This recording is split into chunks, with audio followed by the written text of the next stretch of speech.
what is an idea to start a business on? For me, when it comes to business development, it really comes back down to what are my chances of winning as opposed to yours.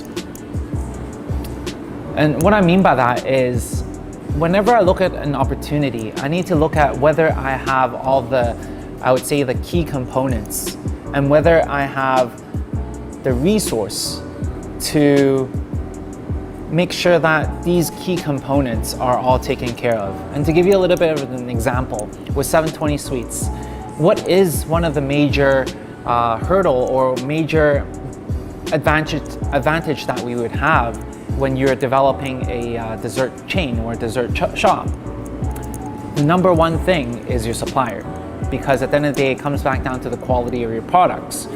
So for me, because I knew the owners of the biggest bubble tea suppliers in Western Canada, and he is a farmer in Taiwan. So for us, it became a very good strategic partner for us to partner up together.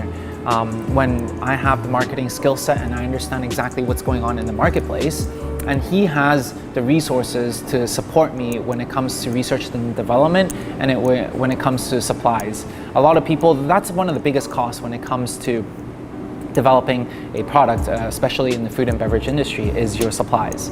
So if you can really control that, that's a really big plus. So for me, finding him as a resource and a partner is super, super important when I was deciding whether I want to enter this business or not. If he wasn't on board, I most likely wouldn't be choosing this business to be in.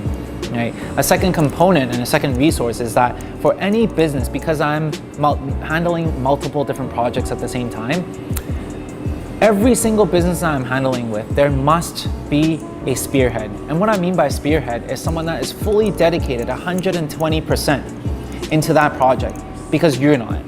And that person, that spearhead, needs to be super, super dedicated and committed right from the get-go and all the way to the end. And luckily, I was able to find Brian, who became my partner, and he's been amazing, and he's been super dedicated throughout this whole term, which really helped support the operation of the business. And I feel like because of the fact that I have these two components, and also with my experience with sourcing in China, I was able to go ahead with this business because I was resourceful when it comes to this business. I feel like that if I were to open this shop versus you were to open the shop, I would have much more advantage in doing so. My percentages of winning would be at least 60 to 70% in comparison to everyone else in the market. That's when I decide to enter into a business. So when you said resources, right, being resourceful, how does someone develop that?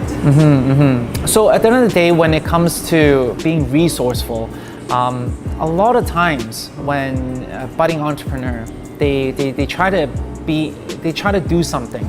They try to start a new business, whether it be online, offline, doesn't matter, e-commerce. They handicap themselves by thinking that it's all them, that they are the ones that are in charge of developing the whole business, that they're not gonna reach out for help. So this is what I teach all my mentees and clients, is to look at your circle of influence and look at basically, and just jot down what exactly they do, whether it be your relatives, whether it be your uncle's dad, or your dad's friend that does cup designs, or manufacturing or packaging designs. And you'd be looking at basically all your friends. What do they do? What kind of resources they have? And when you're able to really fully audit your whole resource and your whole connection, and you would start to fill in the different gaps and fill in, hey, you know what? Jason's the guy that knows all the foodies and bloggers. So if I were to do anything to do with food, I would talk to Jason. My other friend that does packaging, if I am to create a product to sell on online on Amazon, packaging is one thing that I'm super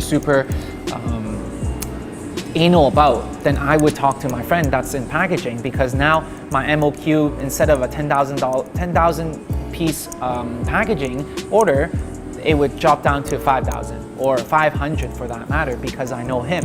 And that would give me more lee room to play with when it comes to my resources. And that's a resource that not every single person has. And when you can start being creative and resourceful around the people that's around you, that's going to increase your level of success. The chances of you succeeding in the business is when you become resourceful to the people around you, right? And that's exactly how I determine whether a business is a go or no go, is to look at whether I have all the key components to make this business successful or not. Right. I think a lot of times I hear a lot of this, like a lot of people that come and ask me when they're first starting out. It's like, hey, you know what? I don't know anyone. I don't have any network. That's hindering my success, and I can't start this business, or I can't do e-commerce because I don't know anyone in the game. That is only an excuse. Quite frankly, I didn't start off with any network in Vancouver. And it takes years to develop these relationships that you can count on. But that doesn't hinder your level of success just because you don't have the connection to do so. There are a lot of meetup groups out there. There are a lot of, and nowadays especially with meetup.com, with all your business networks within your own city, these are a lot of different good places where you get to meet new people in your industry. That's one place to network. And another thing is that when I say it's an excuse is because if you don't know something, you're gonna find that, oh, you know what, I don't know any resources around me. I don't think I can count on anyone, because you never really have that perspective of seeing your friends, per se, or your family members as a resource, or as a resource to give you either insights or introduction to people they know, right? So if you put out the intention of seeing these people as a potential resource, then you would see it from a different perspective, and that would open up your eyes, and they then become your resource. It's a matter of the perspective, I think. The fear of rejection from your friend as a resource is, I think, like, just to clarify a little bit more, when it comes to seeing your friend as a resource, I'm not telling you to partner with them or, you know, rub anything off them or any of that sort. It is seeing them as a resource, or potentially putting it out there as, hey, can you make an introduction to someone you know who does this? And when you put that intention out there, automatically they would have someone in mind. So for example, if someone asks you, hey, I want to start an ice cream shop, who would you go to automatically? You'd be like, oh, Wilson, I know Wilson, he started an ice cream shop. Or hey, you know what, Amazon. Oh yeah, I know this guy, he does Amazon. Or hey, business development. Oh yeah, I know that guy, Wilson does business development.